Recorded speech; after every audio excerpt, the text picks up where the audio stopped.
Guys, we're going to Europe, and we decided to take you along with us. This is going to be a phenomenal family trip.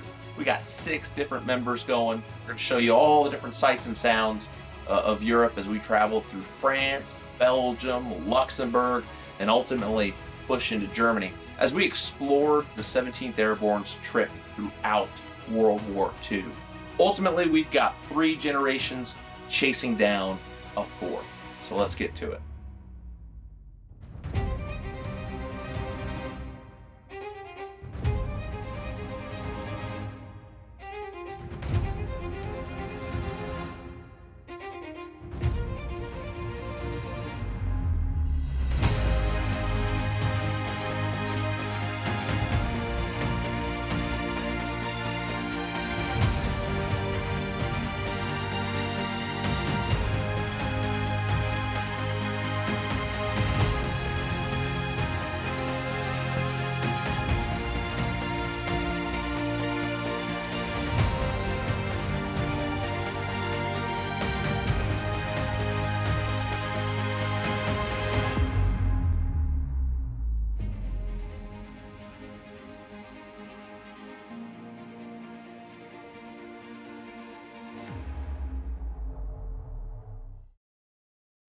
It was an exciting idea from the start, and to see it all the way through from just an idea that he came home from school one day with to actually going on the trip was very exciting.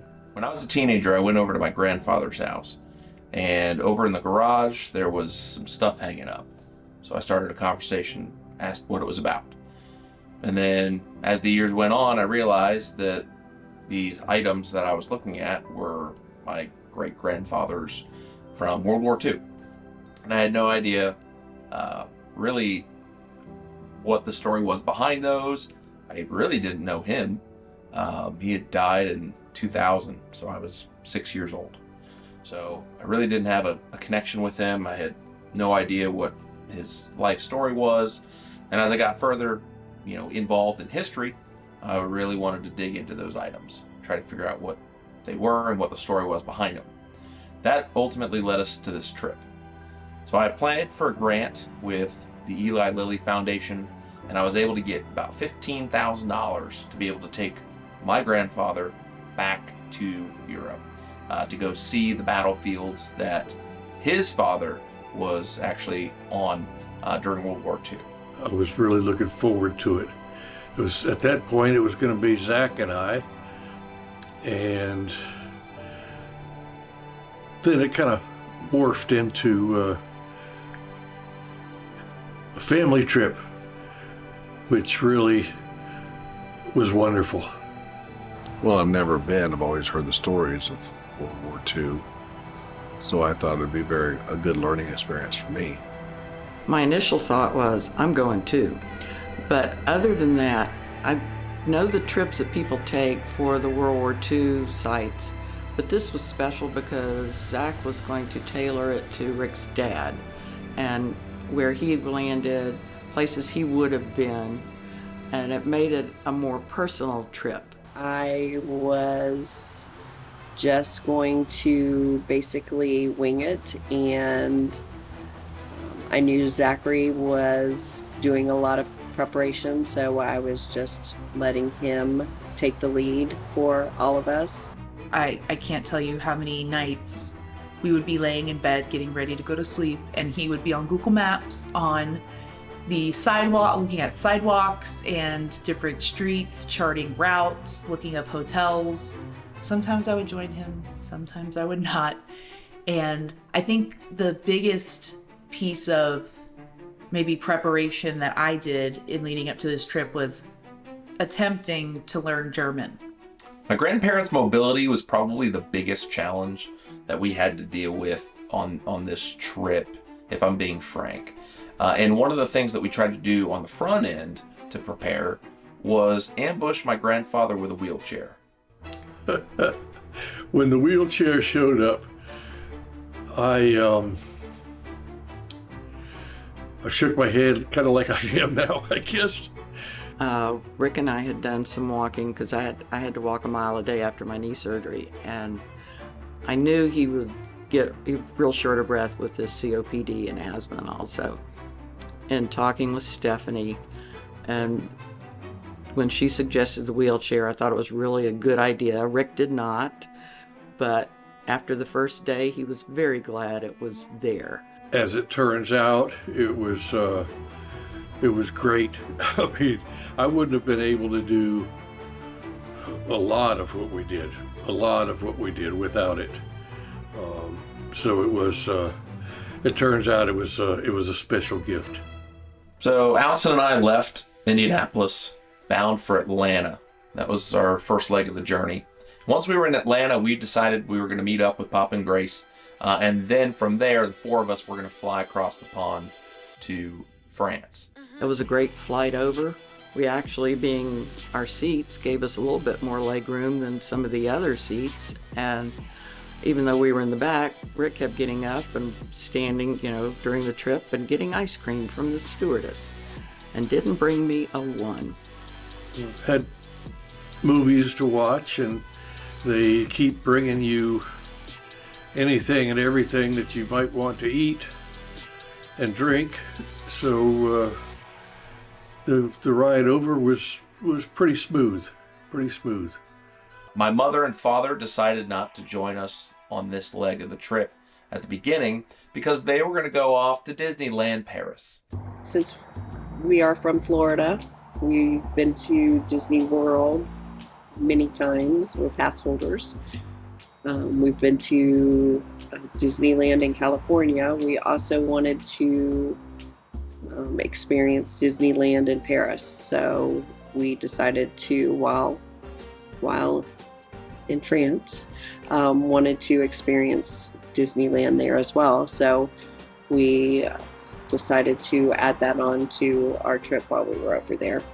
Well, it was smaller than I thought it'd be, and then it was very close together, so it wasn't a lot of, like here in Orlando, you've got miles separating the parks, but then over there it was just a walking distance from this entrance to that entrance, and it was very close together. We actually hit 2 parks in one day. Went to some of the different restaurants, and it was just a different experience, but at the same time some felt familiar too, and we had a really good time. We did get on the wrong train at once going down to Disney. Taking the high-speed rail. We had not done that before. Of course, we do not speak French. They kept saying to sit in this train and go down, get off at the next stop, and next stop, get another ticket. We literally ran through the train station to get to the car because, like I said, these trains go in and out of the station really fast. You just have like a minute. And so we're running through the train station, pushing people out of the way. We've got our luggage in tow, and we just literally get on the train 3, and the train leaves the station. We're huffing and puffing, get on the train and try and find our seats, and somebody's sitting in our seats. So we go back up into the middle of the car, talk to the attendant again, find out we just missed our stop. The stop that we just left was where we were supposed to be, which was Disneyland. So they find us a seat and they tell us that we need to get off at the next stop and take a train back to Disneyland. Travel about an hour and a half out of the way. We ended up down in Lyon, France. So it was quite the adventure, needless to say. But once we got started and through that rough first few hours of getting where we needed to go at Disney, everything went great. So this trip is ultimately a road trip throughout Europe. We're going to spend 3 weeks together in a van. And that's going to be a challenge. But probably the biggest hurdle with that van was actually getting the darn thing. We got to Charles de Gaulle Airport in Paris, and we figured out where this rental car facility was, and I kind of let the family sit over on the side in the shade because it's 95 degrees, and I go off trying to find the rental van, and I don't speak French. Zach found the right desk, the right place to ask, and then our van appeared. But it was a few hours, 3 hours, I think, that we were having to deal with that. Well, he was dealing with that, and the rest of us were just sitting around talking, having a good time. That was probably the worst part of the travel, but starting the trip off fresh, off a not bad flight, so we all kept it together. So as my parents were off doing whatever it was they were doing in other parts of France, we decided to go on a river cruise on the Seine River. The food was very good, and it was just a nice, relaxing start to Paris, and started me remembering things that I had seen and done, places I'd been to before. I cannot remember the name of that brand. Anyhow, it's famous. Oh, look at the lion and all the steps up there. Oh, here.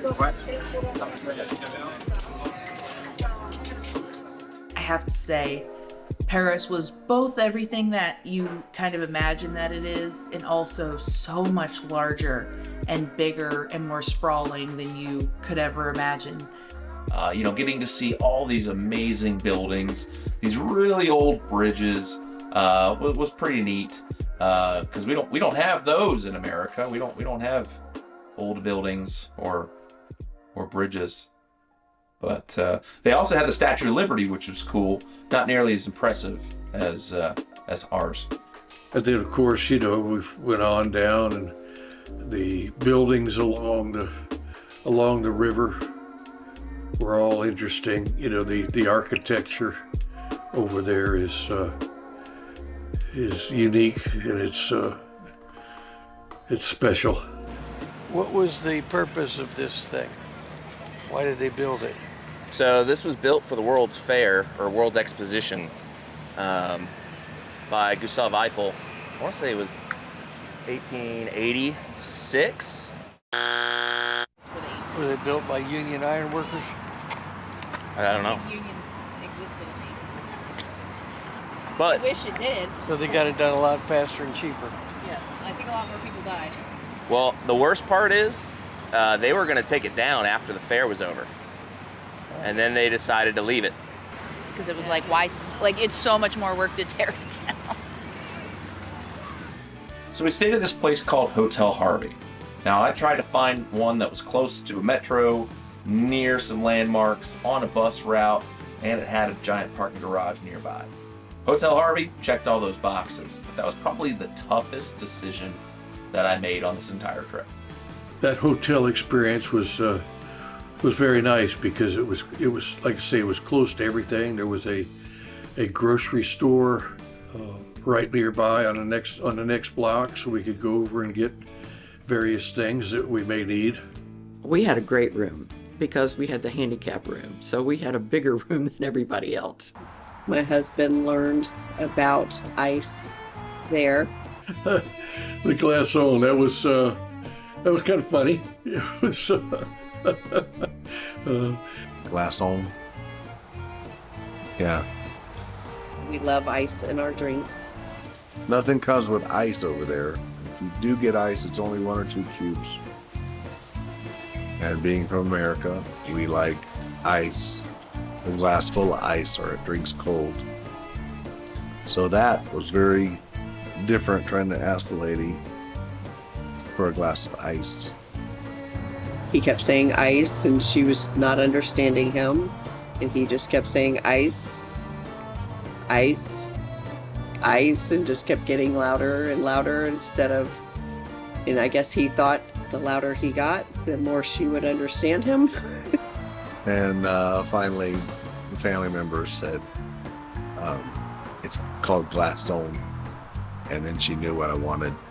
But it was just funny because he thought the louder he got saying ice, that she would understand him and comprehend that. Never forget. Glaçon. Became a funny story for us throughout the entire trip. We teased him about that.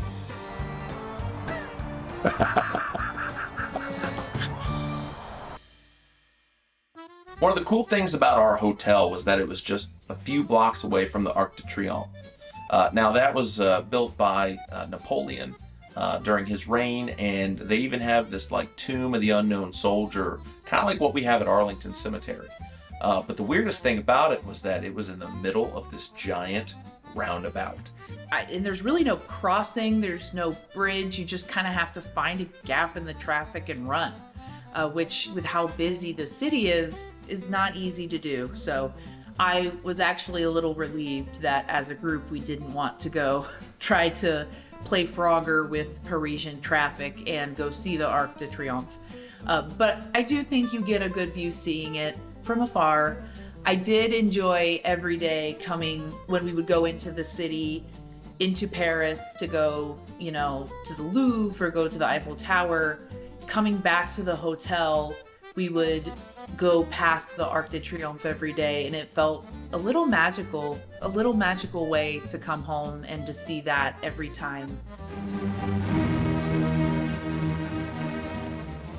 Kind of what I thought about when I was looking at it was some old photographs and video of things of when Hitler was there, and it hasn't changed much, if at all, from when he was there. So it was that part of it was pretty interesting.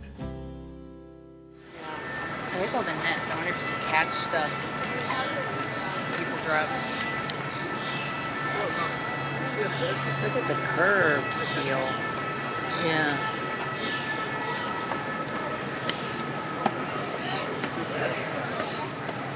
Seriously? The Eiffel Tower. The fact that it's still standing today is a testament to not only its designer but the construction itself. The missus and I had a really fun moment down at the bottom, waiting to go up, and she's gonna hate this, but here's the picture. Isn't she beautiful? Here he comes behind you. Yeah, there's Steve, two don't more move behind you. fast. He's a little, yeah. I'll just he's kick lean. those out of the way. Just kick him out of the way. Yeah. Their necks are supposed to be straight. That's chicken. And their body Chickens. moves. That's Oh, the chickens. chicken. Oh. Hi. Hi. How are you? Good. It's a great day today. Yeah, it is. Yeah. Sequin jacket. Who do you think of? You. Faith. And you. Yeah. Grace was enamored with the machinery of the elevator going up the legs, and frankly, I don't blame her. Just watching the mechanism of the elevator going up and down within the leg column, so that when you're standing outside of it, you don't see the elevator going up and down. It was just magnificent. The structure of it, the mechanics of it were just fascinating to me. I didn't know what it'd be like to go up it, but I didn't realize there was that much room inside of it. And I didn't realize that there was all the shops and things inside the Eiffel Tower up there. I really thought it was probably just a big piece of metal. Did get a glass of champagne and took lots of panoramic pictures of the city, and just really enjoyed the views from up there. It was a little windy, as my mom found out the hard way. You're having a great hair day. Thank you.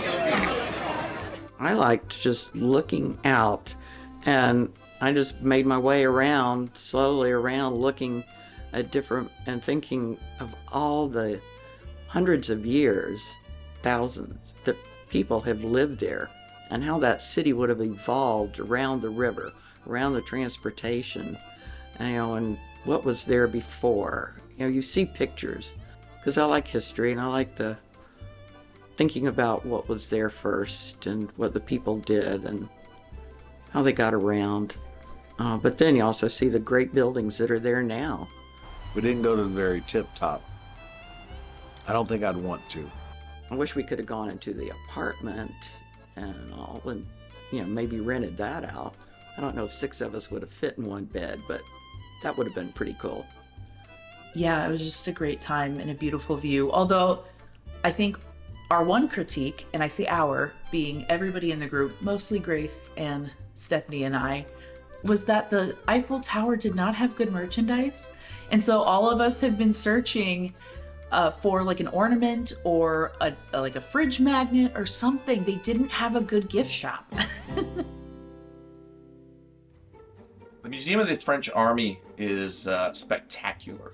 That was one of the first kind of museums that we had decided to jump into once we made it to Europe, and it didn't disappoint. The amount of armament that was there was, I thought, very impressive. Look at all these uniforms and stuff. These people were small. What was that? The people were small. Look at the size of these things. Yeah.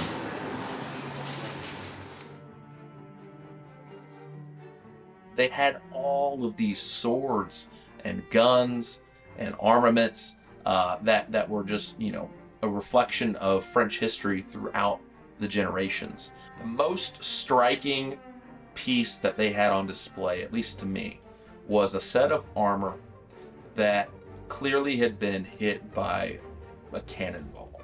And apparently somebody was wearing it at the time, and it went clean through them. Yeah, that person did not survive that cannonball hit. That was a direct hit. Didn't survive it. But that was very impressive. All the armor, all the swords, helmets, all that was very impressive. And we saw, I believe it was Napoleon's horse was there. He's been around for a while. Of course, taxidermy wasn't nearly as well done back then as we do now, but he looked a little ratty. It was very odd. I think that was probably one of the weirdest things we saw at the museum. But the museum also had Napoleon's tomb. Very interesting to see as well. It was interesting to see how they memorialized him. That was, it was very, I thought, very impressively presented to, I guess, really reflect everything that Napoleon had done. He did conquer a lot. He had his, you know, faults too, but he was, you know, very instrumental in the French history. So I thought that was very well presented. There were two levels to the tomb. There was like an upper viewing deck and a lower viewing deck.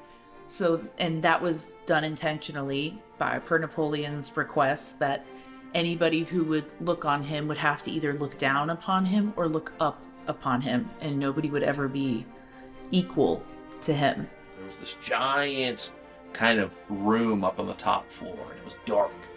And they had a bunch of these dioramas of different cities. And each one of these like dioramas was a fort that the French military had put together and built. But there was one in particular that kind of caught my attention, and that was for the town of Toulon.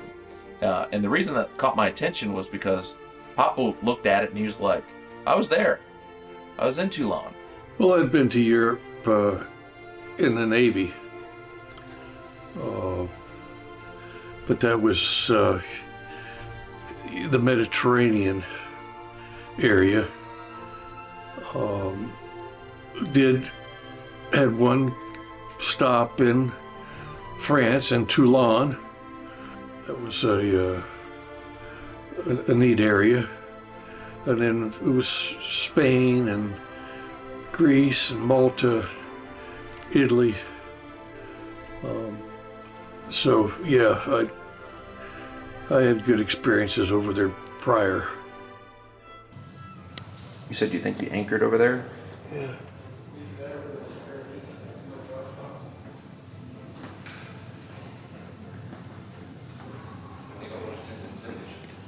Yeah, we went up into, like, this is the town now. Seems like I remember it.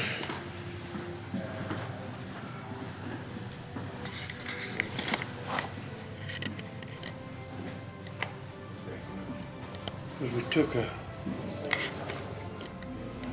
train up through steam. So that was one of the cool things about this trip, was getting to have that spark of, oh, I remember this, and hearing stories out of him that I had never heard of before, or Mom had never heard of before. And so Museum of the Army gave us one of those opportunities to connect it with him in that way. So that was kind of neat.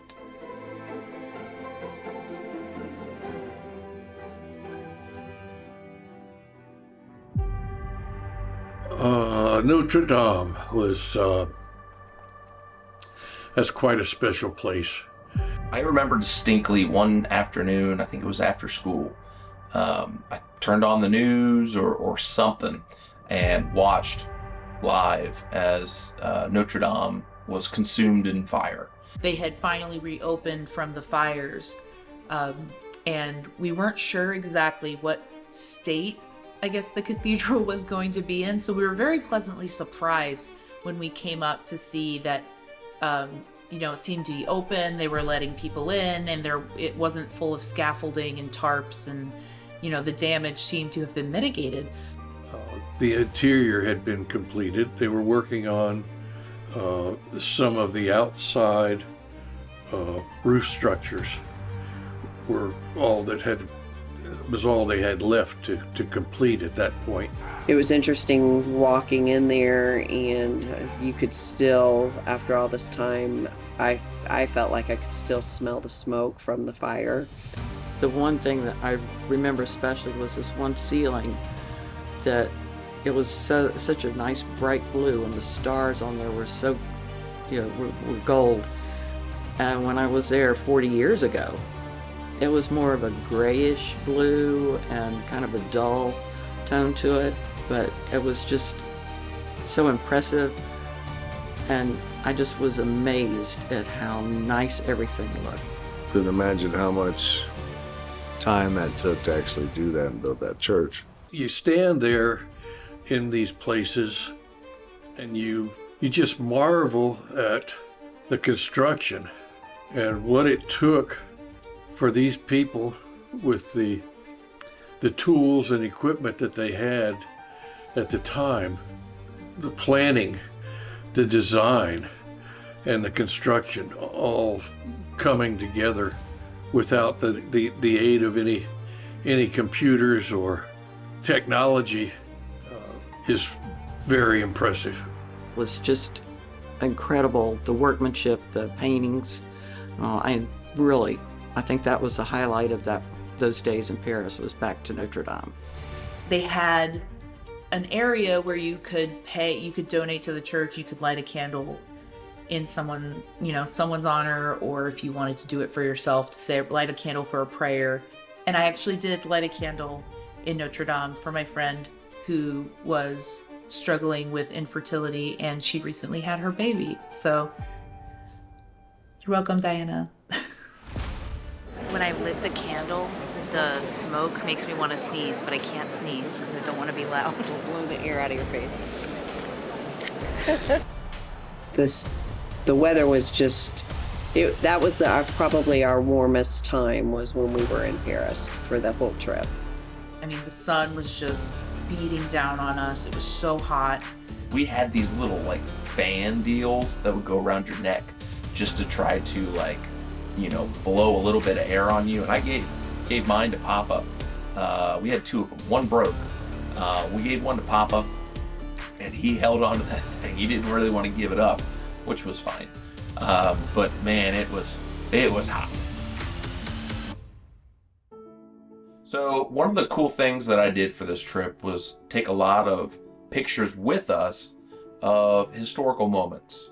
And some of the pictures that I brought into Paris specifically centered on the occupation during World War II by the Nazis.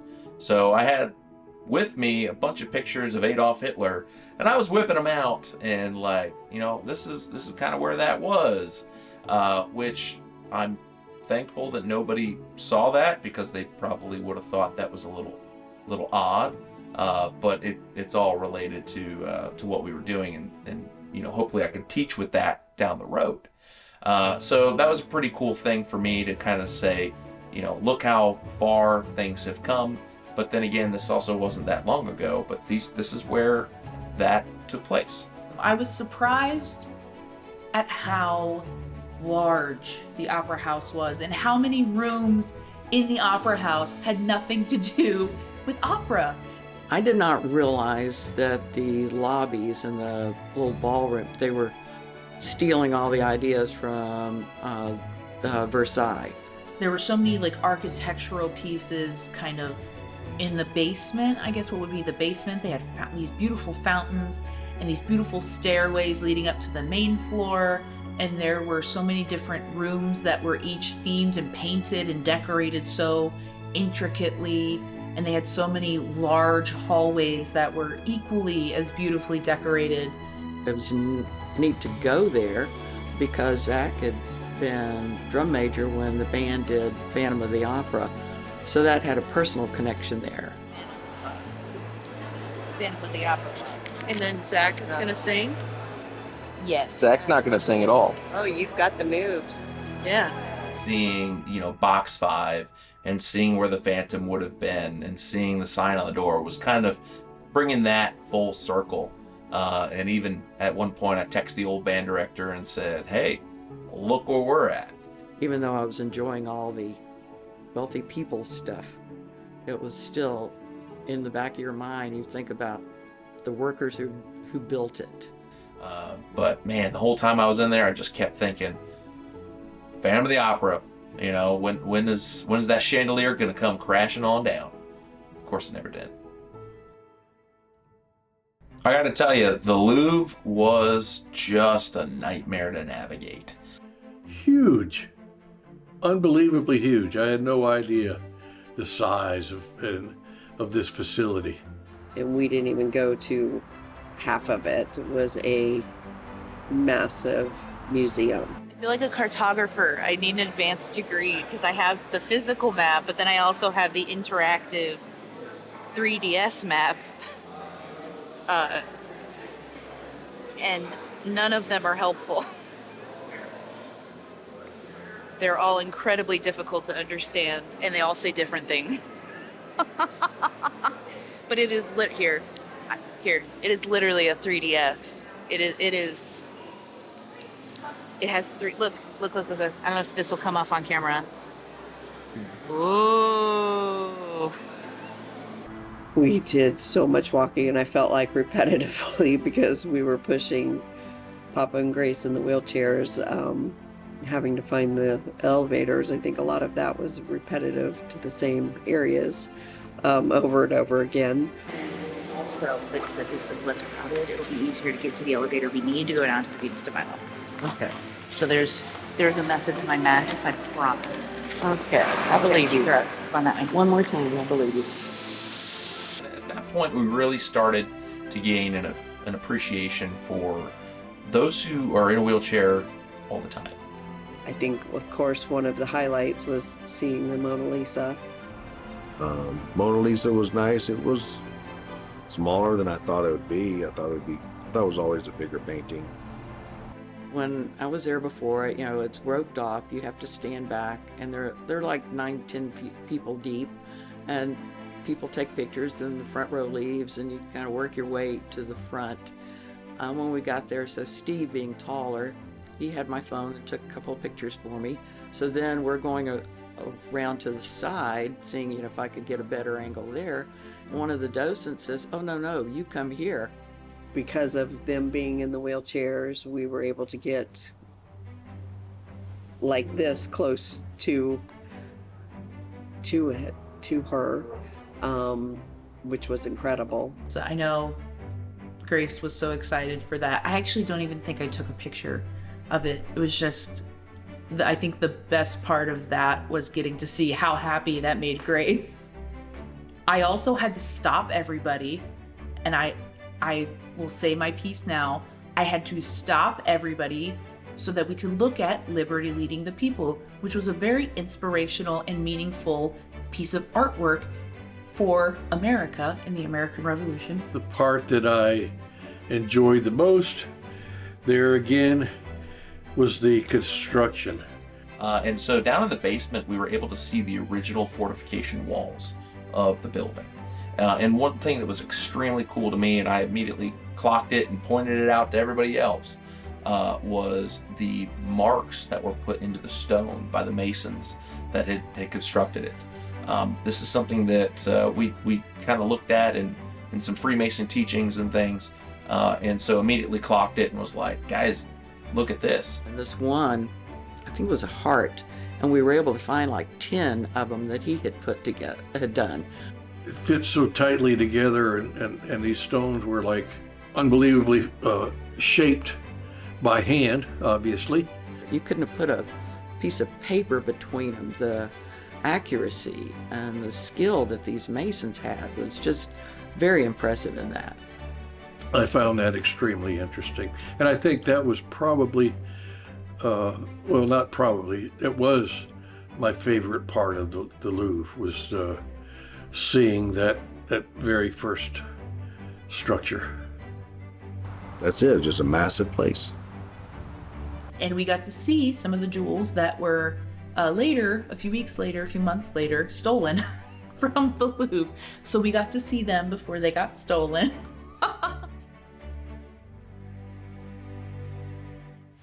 When we were coming back from dinner that evening, we saw the street was blocked on both ends by fire truck.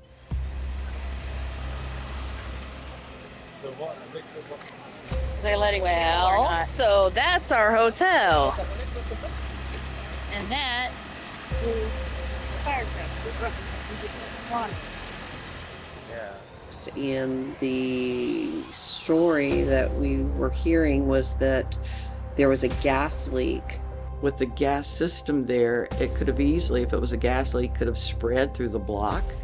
And so they were taking, no chances. And so we were, they wouldn't even let us say, well, our hotel's way down there. And they're going, no, that's too close to where we think the leak is. The street was shut down for quite some time, so we ended up going to the McDonald's.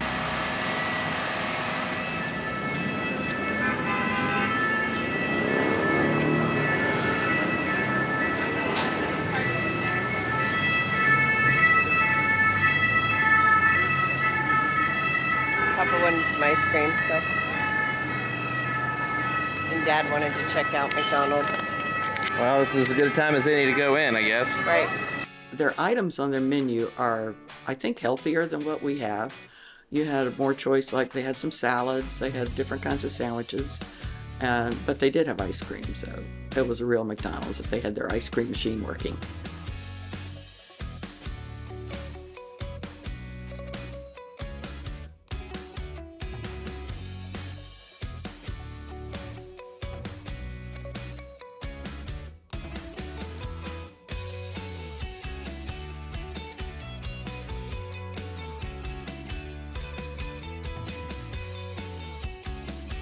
We later on found out from, I guess, concierge or somebody from the hotel who said that they were walking their dog. They noticed the smell and called in that, and she made the comment that happens quite frequently.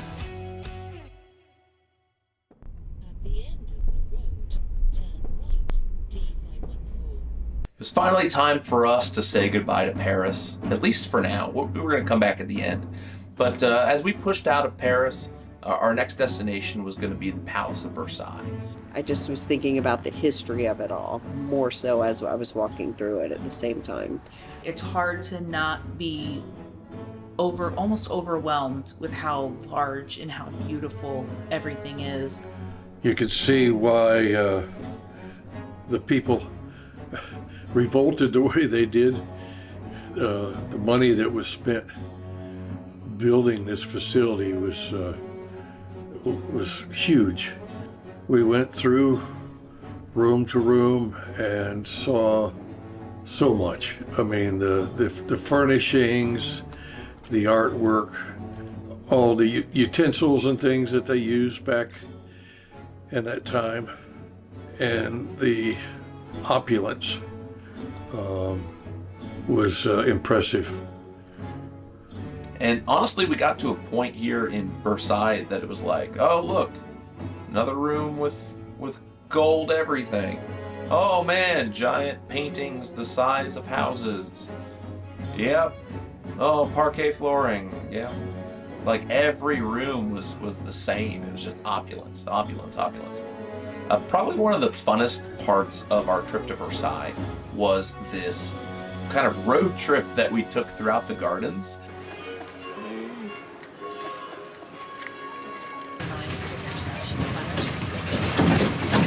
Butter.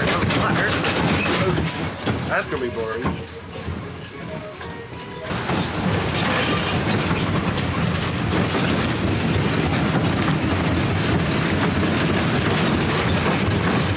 double chin keeps flapping. I think my favorite part of the Versailles trip was actually getting to see the Marie Antoinette house. Used a different type of marble that was brown indoors, but when bleached in the sun turned this beautiful pink that I just absolutely loved. And I thought that was the most beautiful house and the most beautiful area of Versailles. And it had a beautiful breezeway overlooking some gardens. And I thought the Marie Antoinette house was my favorite part of the Versailles trip.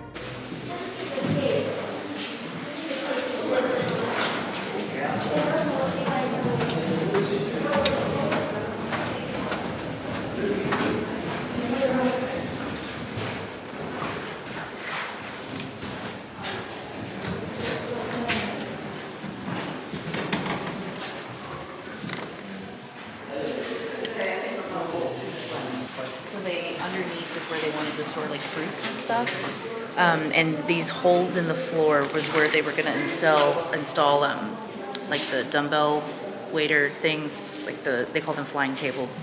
They never installed them. They just cut the hole.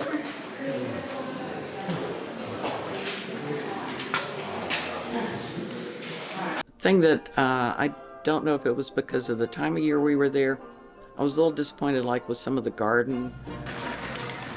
A mountain cornflower, or a perennial cornflower, or mountain bluet. Cornflower was one of her prints on the china. One of the coolest and most unexpected aspects of the Versailles visit would be the little cafe that we got lunch at. And I had a wonderful, I keep thinking of, this sounds so silly to go to France and to come home thinking about a salad, but there was something about that Parisian salad at that cafe at Versailles that was so good that I still think about. And it was just like a ham and cheese and lamb's lettuce with like a balsamic olive oil dressing. I mean, it was so simple, but it was so good. And I still think about that salad. Paris was a great way to start this trip off. I mean, we got to see so many amazing things. I mean, whether it was the palace itself, or the common laborer toiling away to help build up the city, or maybe even see the tombs of old. Nevertheless, this was a phenomenal trip throughout the city and a great way to kick off this entire journey that we were going to have. But ultimately, we still got another 2 or 3 weeks to go, and we're going to be heading off to the beaches of Normandy next. Coming up next on the Talon. These men came ashore with absolutely no protection. Almighty God, our sons, pride of our nation, this day have set upon a mighty endeavor. A struggle to preserve our republic, our religion, and our civilization, and to set free a suffering humanity. And we know that by thy grace and by the righteousness of our cause, our sons will triumph. Thy will be done. Amen.